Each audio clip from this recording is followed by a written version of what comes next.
Thank you very much, Consul General Iachini, and allowing me to interview you regarding Italy's connection to the Silk Road. The Silk Road, yes. Italy, of course, we know it's a big part of the Silk Road. Yeah, historically, at the present day as well, I would say. Thank you very much for this opportunity from Silk Road today. As you mentioned, of course, one of the most important characters of the connection between Europe and the Far East and China was Marco Polo. He himself, he was a Venetian, and he set off on his famous expedition to the east in 1271. And he returned from China to Europe in 1295. Think about it. A travel that lasted 24 years. Wow. And of course, when he came back with a lot of stories about Eastern cultures, people, and traditions that were considered unbelievable at the time, because nobody knew in Europe what was the Far East about and what was China about. So his journey demonstrated the possibilities of traveling to the East. And of course, he did much not only to create a Western fascination for the East, but also he succeeded in putting Central Asia, India, and China on the Western medieval map. So to encourage further trade and communication and interaction in this direction. So let's say Marco Polo was the front runner of this adventure. But there are other Italian characters that did a lot for Europe and for Italy to be more aware about the Far East.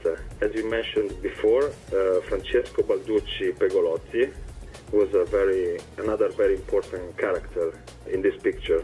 One of the earliest surviving European writings on the direct contact between the Mediterranean Europe and East Asia was given by him, by Francesco Balducci Pegolotti, through his notes on trade practices.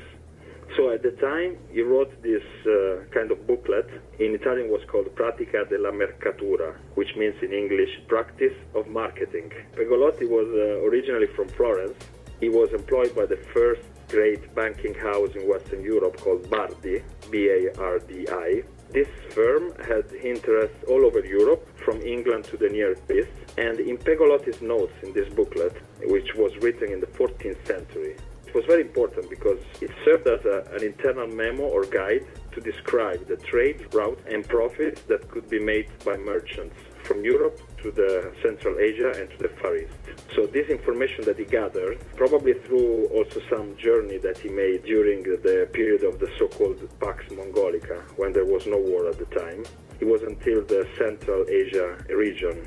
But there is no certainty that he traveled until farther east from the Black Sea to China. So most of the commentators at the time, they say that Pegolotti himself had never traveled there, but he relied on the reports of the several merchants who had used this road.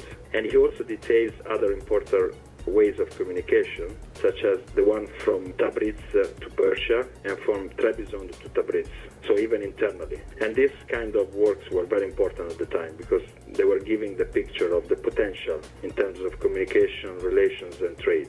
This whole continent that at the time was really unknown. So this is, for our side, for our country, the main heroes, let's say, or characters that developed this interest for the Far East. All the pioneers that we talked about actually pioneered the early European pioneers that actually not only started trade towards the Far East, but also trade within the Persian region. Yes, exactly.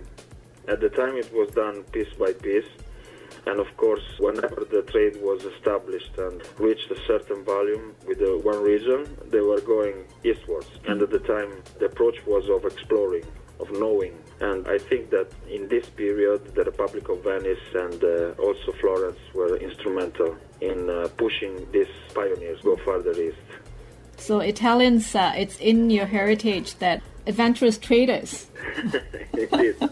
And Venice was a very important port as well. Many interaction with Persia. It was the main port in the Mediterranean. You have to bear in mind at the time. So it was like a cross-cultural and international hub. If you think about Vancouver nowadays, that is connecting, for example, North America and the Asian continent through the Pacific Ocean. Right, right. Of course, at the time, the distances were much more difficult. But in any way, it was a center where gathering and doing business, exchanging information and cultural behaviors, and knowing the countries and the communities from very far away. Who actually started the silk industry in Italy? Was it the merchants that brought the silk back from Venice and then started the industry? Well, the silk industry had a very rapid and swift development in Europe at the beginning of the 12th century. And at that time, Italy soon became one of the most important centers for manufacturing silk, above all in Genoa, so on the western coast of Italy, northern side, next to France, Venice, of course, and Florence were the main production areas. So certainly it sounds like the Italian Silk Road has evolved from days of Marco Polo right up to today. We can still see that connection there is still evolving. With the Made in Italy brand, we see a lot of your food, your culture, particularly, as you said, the creative industry, with the furniture, the fashion, and so forth. And of course, we believe that such a connection between the western part of Europe and the Far East is still nowadays very important because it's multifaceted. Once upon a time in the past it was very difficult to connect people, long travels. As I mentioned before, Marco Polo stayed in China for 24 years. Can you imagine? It was not it was a portion of his life, not only a travel, but nowadays everything is easier. So connectivity has to be used for the best interest of our people and the people living in the central part of Asia and the Far East. Mm-hmm. So connectivity should be addressed as something that it's not only economic, financial and legal integration, but as it was in the past, because it was a conveyor belt for as well as for art, for ideas, for inventions, and as well for goods and services and trade and the growing economies from the two jurisdictions.